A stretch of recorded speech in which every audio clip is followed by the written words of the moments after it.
So in this video, I just want to show you the safety regulations regarding handling radioactive sources. It's important that all staff who might be using these radioactive sources for demonstration purposes in their lessons familiarise themselves with these instructions at the start of every academic year, and of course, particularly for new staff as well. Also, it might be that some students are watching this video in order to understand how they can handle radioactive sources safely. So I'll try and go over all the rules, all the guidance around how to handle them. So I'm the radiation protection supervisor for the college, which means if you've got any questions regarding any of this stuff, just come and see me and we can talk it through. We keep our radioactive sources in a safe in the prep room at the back of my room 410. If you want to order the radioactive sources at any time, then order them through a technician and they'll be provided to you by Mike. They'll be brought out, left in your room for the duration of your lesson. They should be taken away again immediately at the end of your demonstration or at the end of the lesson. They shouldn't be left sitting around for any sustained period of time. They're only to be in your room for the period of when they're being used and then removed again. And a log is always taken of when they are removed, but that'll be kept updated by the technicians. So if you are using the radioactive sources for demonstration purposes, then they'll arrive to you in a box like this. It's a lead-lined box to reduce exposure from them. There are 3 sources in there. We have an alpha source, a beta source, and a source that emits both alpha, beta, and gamma radiation. The rules for handling are the same. I don't need to go through the physics of them here. So again, any questions, just come and ask me. When it comes to handling the sources, a couple of things. It's sensible to wear gloves just in case there is any kind of leakage of sources. And the general rule is try and just keep things at arm's length wherever possible, and that will minimise your exposure to the majority of the radiation anyway.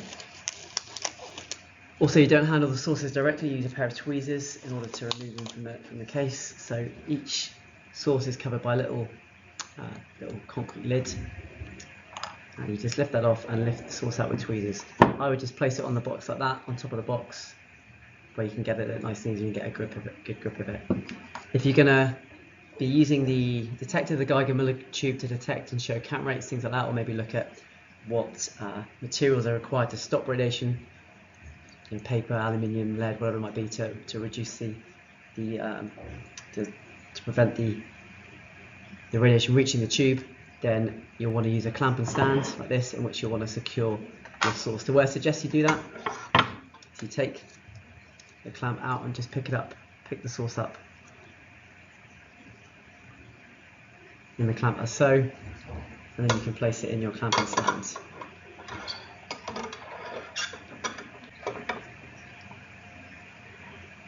So this is the alpha source. So if I just turn on the speakers here, should just be detecting background radiation at the moment. So there's a click for that. Bring the source in and just line it up.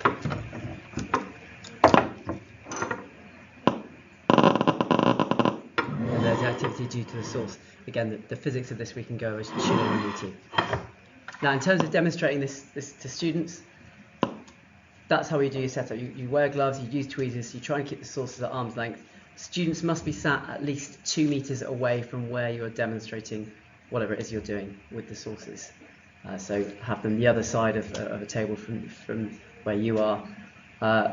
And yeah, make sure they're not coming in too close, not leaning in to have a look at what's going on. They shouldn't be doing that. They should be at least a couple of meters away.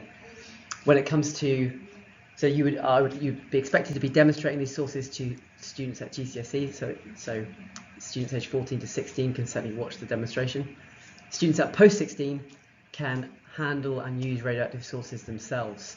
So they would also need to be aware of the safety instructions were they to do so. Again, if you're going to be running an experiment, you'll undoubtedly be a physics A-level teacher, or more than likely. But if you want to discuss that, come and see me and we'll go over it in a bit more detail. Just other couple of things. If there's any damage to the sources, should you drop them and you're concerned that there's any damage, again, I would immediately come and let me know, and I will deal with any clear up that might be involved with that. If I'm not available, then ask for Mike Deacon to come and help you with that. If Mike's not around as well, then Alan King would be your best port of call to follow up with that one. But they're fairly sturdy. As long as you handle them sensibly, there shouldn't be any need for that to happen.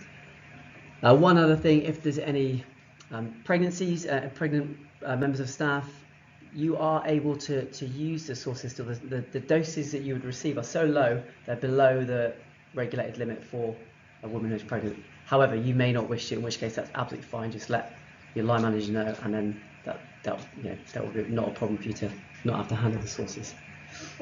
Okay, so that's just a really brief run through of how to use them. Gloves, tweezers, arm's length when you can. That's it essentially. Any questions about any of the kit, or you want any more detail, just give me a shout and I'll happily go through it with you.